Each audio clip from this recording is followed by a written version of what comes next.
Hello, ladies and gentlemen. Thank you very much for joining today. I know some of you are very far away, Uruguay, Mexico, and Virginia.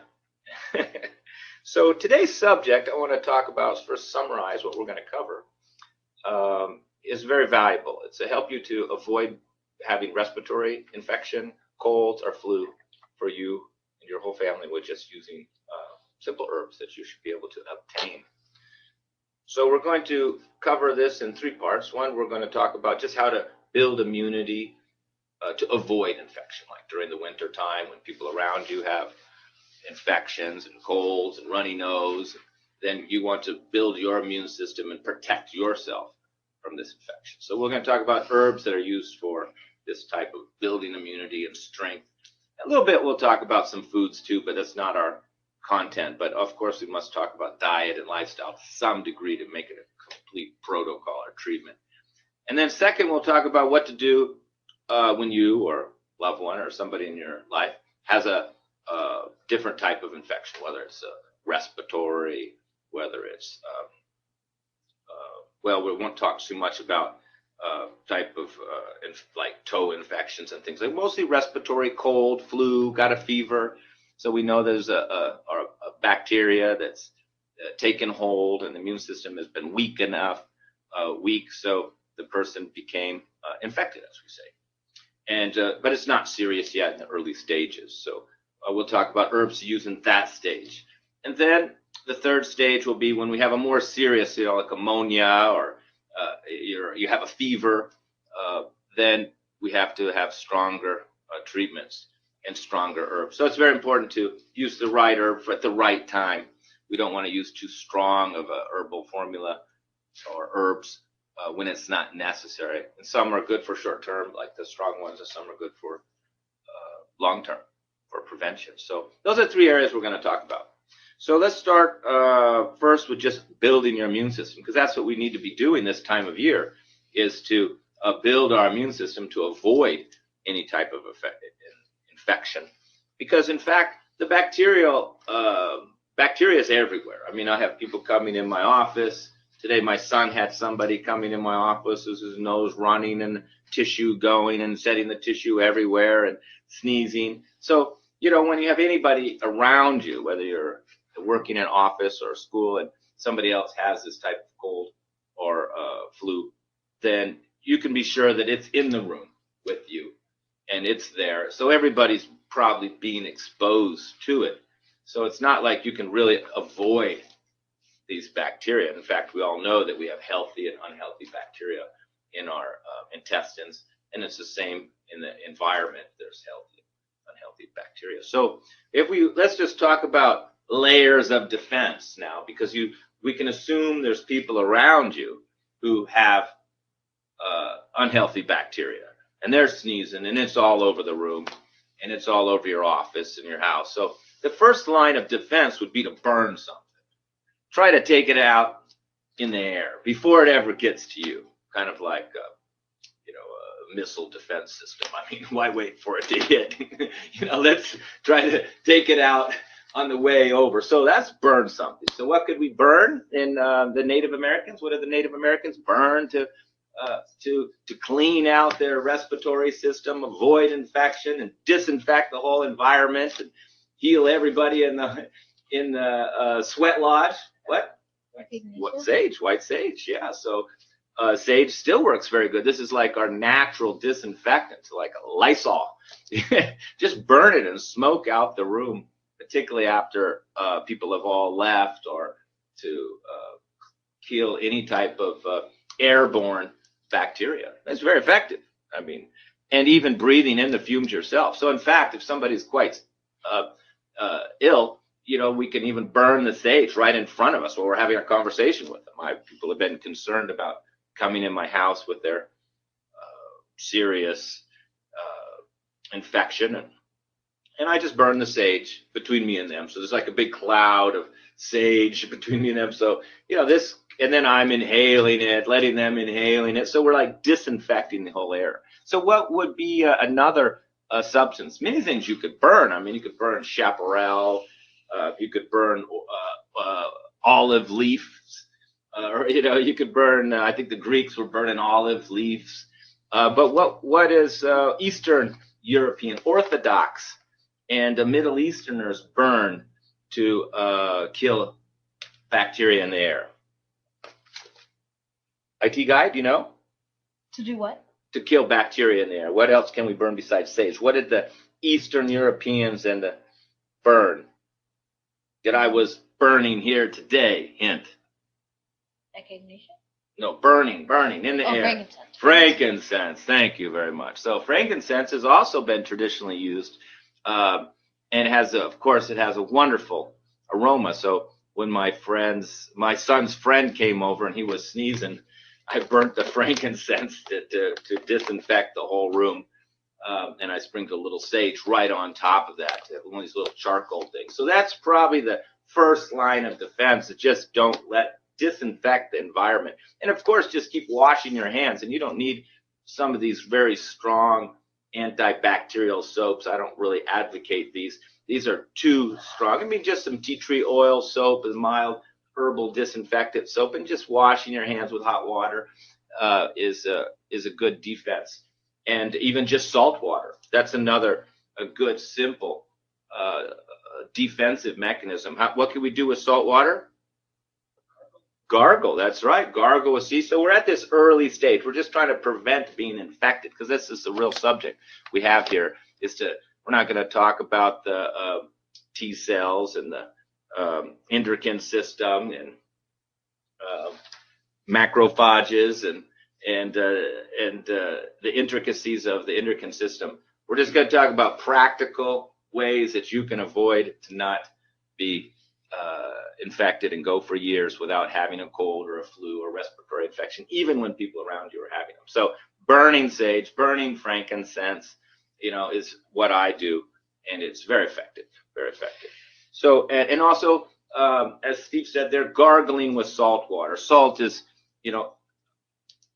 we have Himalayan salt, just gargling with that. This is also very helping to disinfect the throat, disinfect it.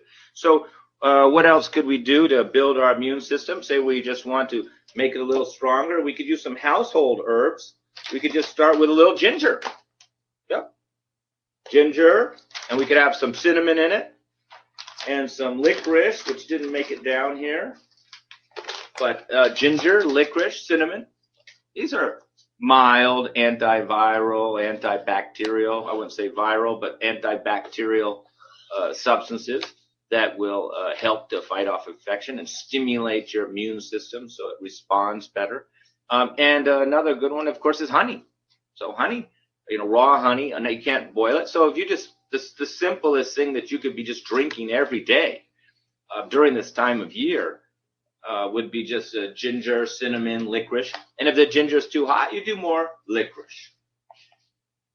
And of course, we could add some Western spices to that and make it more potent. Because see, think of the ginger, licorice, cinnamon kind of as a base. But say you wanted to make it a little stronger, what could we add with some stronger herbs? Western herbs we could add to that tea. Well, you could add even thyme. You have thyme in your kitchen. Oregano. This was up it a notch. And then, of course, golden seal. But golden seal's become slightly endangered and very expensive. So now a lot of times we're using Oregon grape root. Oregon grape root's a nice antibacterial herb that you could add to your ginger, your cinnamon, your licorice, a little thyme, and make a nice, well-rounded formula. And of course, Echinacea. You could put in Echinacea in that. Echinacea is it's not really like a heavy hitter that's going to take out serious bacterial infection, but it's nice to build the immune system, and you don't want to take it too long. So that's basically the ingredients to my cold and flu tea. So I just taught you how to make the cold and flu tea. Simple. There's the ingredients. Echinacea, sage, little sage too, because it's got antibacterial qualities. Oregon grapes, that's kind of the big hitter in there. Licorice smooths it out. Ginger, cinnamon, thyme, and fennel. Little fennel too as well. So it's a tasty tea. And if you didn't have Oregon grape or thyme, you could throw in oregano leaves. You could even use olive leaf. So, I mean, basically, you can create up your own kind of cold and flu tea. You could even put a little peppermint with it if it's you don't need it to be too serious, and you just want to put some peppermint, ginger, cinnamon, throw in a little Oregon grape root in there, or golden seal, echinacea. You can make your own little formula. You don't have to make it so strong. Don't be like a kitchen sink herbalist where you just get every possible thing that you think is antibacterial and throw it all in one pot. No, you want a balanced formula. That's why we just put in the licorice. What's the fennel in there for? Just make it taste good, make it a little smooth, helps take away itchiness on the throat. It doesn't all have to be strong. There should be some gentle herbs, some soothing herbs, some tasty herbs, and then some strong antivirals that you know are going to do the job. And if you don't have one strong one, then combining 2 or 3 kind of medium strength ones together, like putting Oregon grape root with thyme, with oregano all together, and you're going to have a stronger formula when you combine 2 or 3 that have the same type of antiviral focus. You're going to do better. And then once you have that tea made, and this tea should be a decoction, which means don't just pour hot water on ginger and cinnamon and licorice. Put it in a pot, boil it till half the water's gone. Now you have some medicine. Now you have something potent. This is another mistake people make in these teas, is they just pour hot water on it, and then they say it's not very strong. I say boil it, let it sit overnight, then take that in the morning, warm it up, and then put it in a cup warm, and then put in like a tablespoon of honey with it. So that is a nice minor infection fighting formula, even going beyond just immune boosting. But just the cinnamon, ginger, and licorice with some honey, this would be just a good way to keep the immune system going. So let me give a few more ideas just to boost the immune system. Then we'll talk about different types of respiratory infection, whether it's productive or non-productive. So a Chawan Prash. Chawan Prash is now, you can get this in all the stores. What's the name of the guy who came up with Chawan Prash? Chawan. Chawan, that's right. Prash means jelly.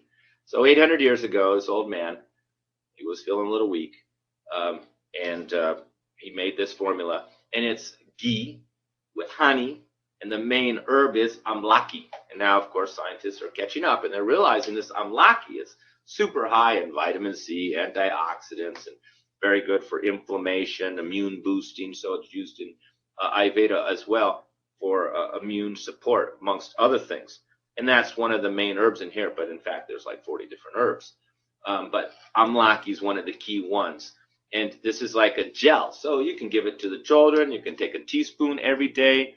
It's a very nice way to keep the immune system strong during the whole winter. You're drinking that, taking a teaspoon of Chawan Prash, you're drinking the tea 1 cup a day, you're burning, smoking the room out every once a day. You won't get sick. But there's more things you could do. Olive leaf complex. Mostly I'm going to talk about herbs, but olive leaf, even by itself, making a tea of olive leaf is very effective. So those are good ways to boost your immune system. Now, in Indian herbs, anybody know any Indian people here familiar with Indian herbs? What would be the premier herb you would use as an Indian herbalist that you could drink all day long to avoid getting colds and flus? And this is a very sacred plant in India. Any guessers? Please guess. Echinacea? No, echinacea is kind of a Western herb. They don't use this in Indian herbalism. But the IT guy is guessing here. He's got some. Licorice? Licorice is used in Chinese, Indian, Western for colds, flus. You know, it's often a supportive herb. But the best day-to-day herb that you could make, and it's actually growing outside of a lot of people's homes in India, and they just go outside and chop the little bush down and dry it up and make tea, and the whole family will drink it. And there's people that swear by it, that they drink it all winter long, and they never catch an infection. Anybody? Oh, somebody did guess. Thanks for Triphala. Well, Triphala is amlaki, bibataki, and haritaki, 3 herbs that are meant to clean out the colon. So good guess, but I'll give you a clue. It does start with T.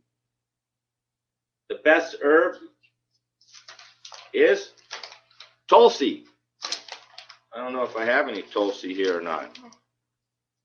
That's the Tulsi, yep. Tulsi leaves. I only have the powder. Tulsi tea is known for, I don't know, thousands of years, traditionally, to be good for fighting infection. So any type of immune support formula that you would make, or even when the person's immunity is low, you can always add a little Tulsi to the formula. And Tulsi is good for the skin, good for the immune system, good to fight infection, good for dry skin, depletion, good for Vata Prakruti, and very broad spectrum antibacterial. Somebody mentioned garlic earlier. Yeah, just cooking with onions and garlic can go a long way. What did the Russians call, what was a Russian antibiotic called? Garlic. That's what they call a Russian. They didn't have, I guess they didn't have any antibiotics, so that's why they called it Russian antibiotic. So they were giving it to even people with gunshot wounds to fight infection. So, you know, garlic, I kind of jumped ahead because it's a big heavy hitter in a way if you're taking it crushed and putting it on wounds or eating it internally. But if you just have small amounts and put it in your soups and your stews and your food, then this can help to boost the immune system. Now, you wouldn't want to do a lot of garlic, and even if you had acid reflux or GERD or had any history of any type of inflammatory colon condition. And that's a good point to bring up. Who brought that up? I brought it up. But you have to choose the herb that not create another problem. So some herbs are very strong and can upset the intestinal lining.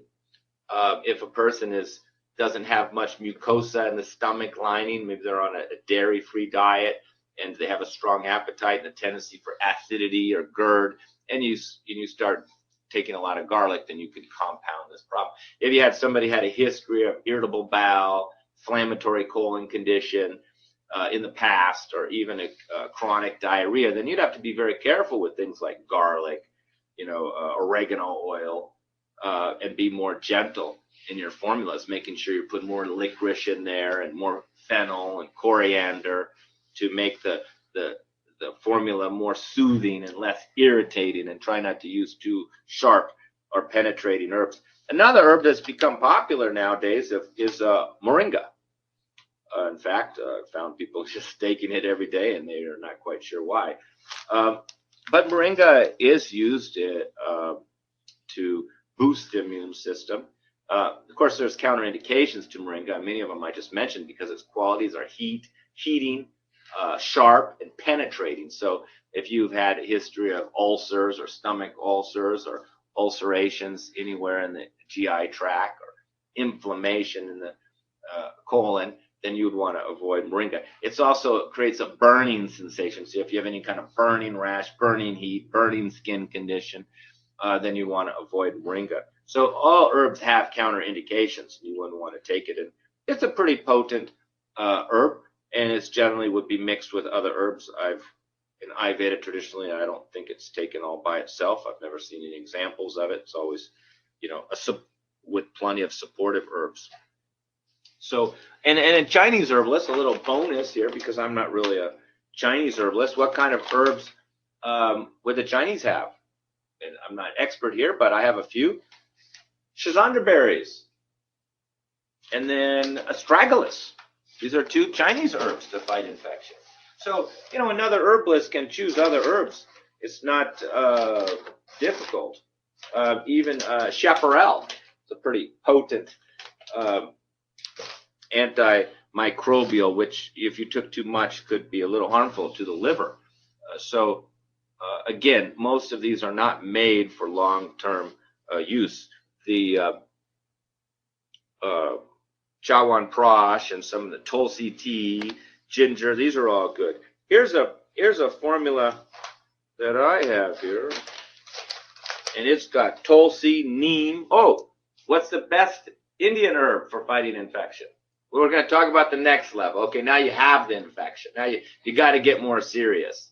So those stronger herbs are going to be like organ oregano oil. Oregano oil is very potent. And again, be careful taking that. That's stronger. Even the moringa is stronger. But in Indian herbs, we have what? What was the one that's the most strong one that keeps away the bugs? We were talking about before the webinar starts. The strongest Indian herb, if you want to get rid of a virus infection, you add this to your ginger, lemon, honey, neem. Neem. Oh. Neem, there you go. Neem is green, not brown. Yeah, it's green. You said it was brown. I did. Mm-hmm. And here we even have a garlic here to remind me to talk about garlic because it's got so neem. Yep. Did somebody guess that, or they just said neem? Neem is like it works as a good insecticide too. You can. I put it. Yeah, I mean it'll kill bacteria in your mouth. You don't want to brush your teeth straight with neem. It's a little bit. All you need is a little. If you want to make a little something to fight infection in the mouth, a little turmeric, salt, and a little neem. Okay, so salt for daily use, but say already you got a little itchy there and you want to fight it. So now we're in the stage 2. You've got the symptoms. What are the symptoms? Coughing, runny nose, sore throat. These are the first signs. But in fact, by the time you have these symptoms, like even an itchy throat, you probably had it for a day or two.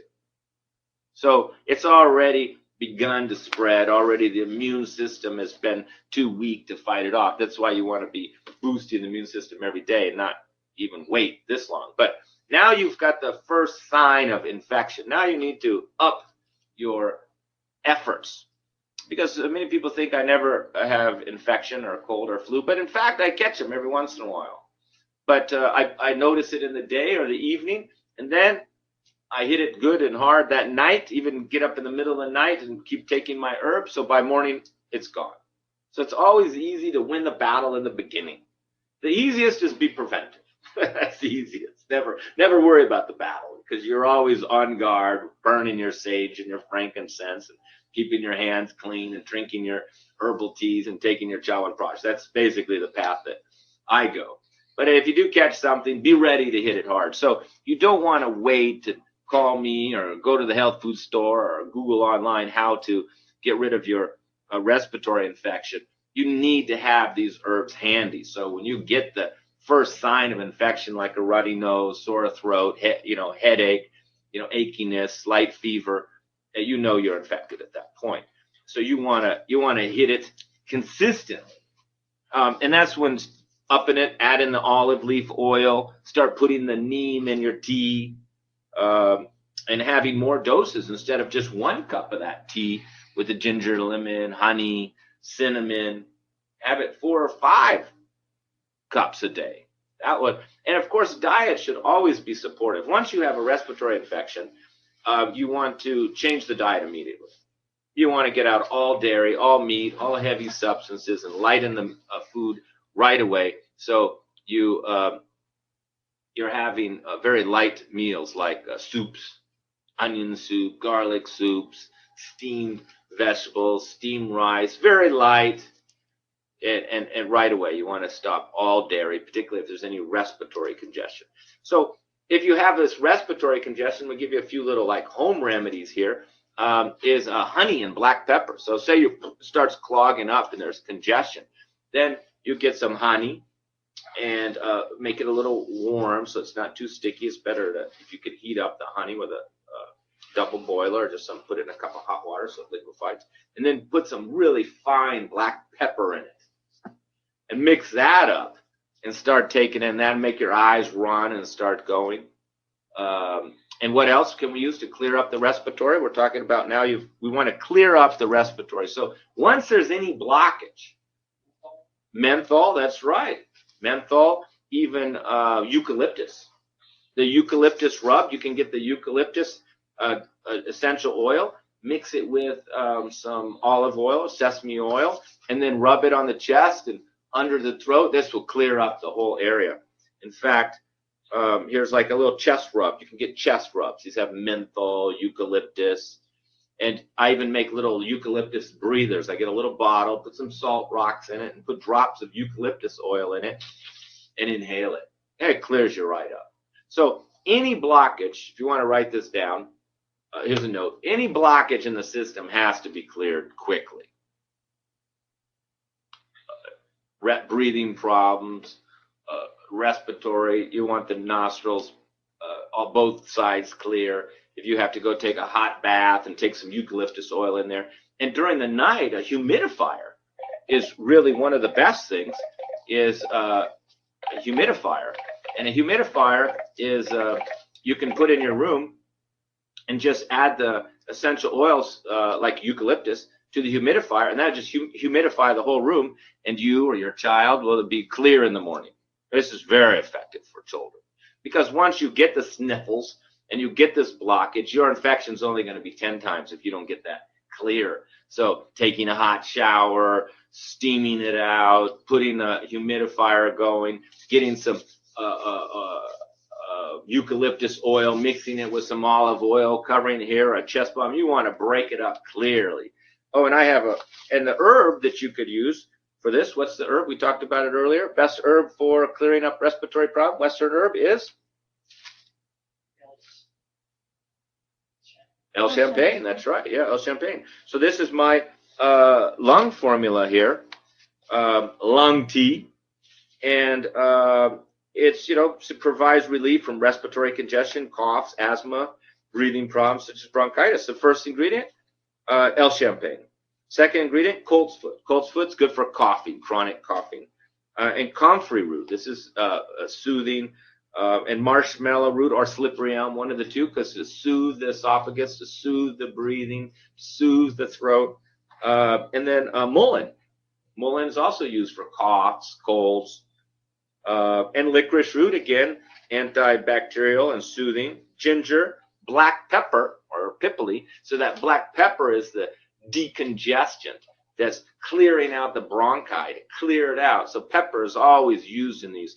And of course, in Ayurveda, we have certain herbal formulas. If it's productive and there's mucus, then we use kaladasi.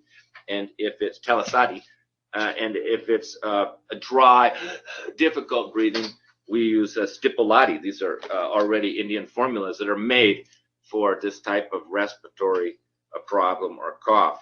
So you want to address the breathing and any congestion as quickly as possible. Another important point is to bundle up, to keep the chest warm. I see people with colds and flus, and the chest area is still open. They have a jacket on, but the chest is still open. And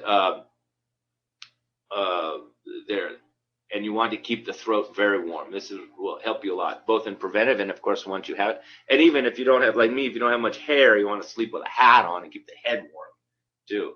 So so those are good ways to clear up the respiratory. Now, if it progresses and you're still getting sicker instead of better, then you want to almost cut out all food at this point and just be down to soup.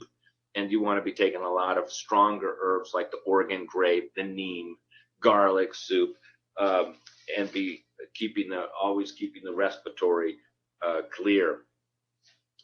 Then until it's gone. And once your infection is gone, then you still want to go for like another day or two. And even after that, maybe another week of still having your ginger, lemon, honey tea. And citrus is also very good for clearing mucus. I have we'll talk a little about antifungal. It's another kind of subject here, but antifungal. What's a good South American antifungal herb? Palo de Arco. And we mix that with some lemongrass. That's the second ingredients. And the calendula, Oregon grape. There's the Oregon grape in there again. Rosemary, thyme, licorice, and white oak. So this is very good for candida, yeast infections, toenail infections, any type of yeast overgrowth. So kind of another subject by itself. So I hope that helped you. Let me see if I have any other herbs I didn't really bring up here. Yep, looks like I brought them all out. There's my Tulsi. So this is my advice to you. Stay very proactive. We'll just summarize real quick, and then I'll stop the recording. Then you can send me any of your questions. So summarize. We fight off the infection in the air with something burning, drinking some warm tea with honey, raw honey every day. ginger, lemon, cinnamon, or Tulsi. And then if the infection hits, start to put stronger antimicrobials in there. Oregon grapefruit, neem, oregano. Start making the formula stronger and have it more often and cut down on the food. And then 3, when infection is more serious, then you want to completely rest and almost stop eating, start fasting, and be drinking this herbal tea that's most suitable for that type of infection all day. In fact, if I have a little itchy throat at night, I make a cup of the tea and just drink some, go to bed, and set it near the bed. And then I even try to wake up in the middle of the night, gulp down another half cup so I can wake up in the morning and I've taken care of the infection. This little cold and flu tea, I've handed out hundreds of bags this winter, and I hear a lot of stories where people gave it to their friend, their mother, and took care of the infection just by itself. People were struggling with colds and flus that were dragging on for days, and just that simple bag of cold and flu tea seemed to help. So I think we'll wind it up here, and then stay online, and then you can ask some questions by text, and we'll keep it going. We'll just stop the recording for now. So thank you very much, ladies and gentlemen, for joining me. Feel free to email and contact me if you have any questions about my services. Thank you.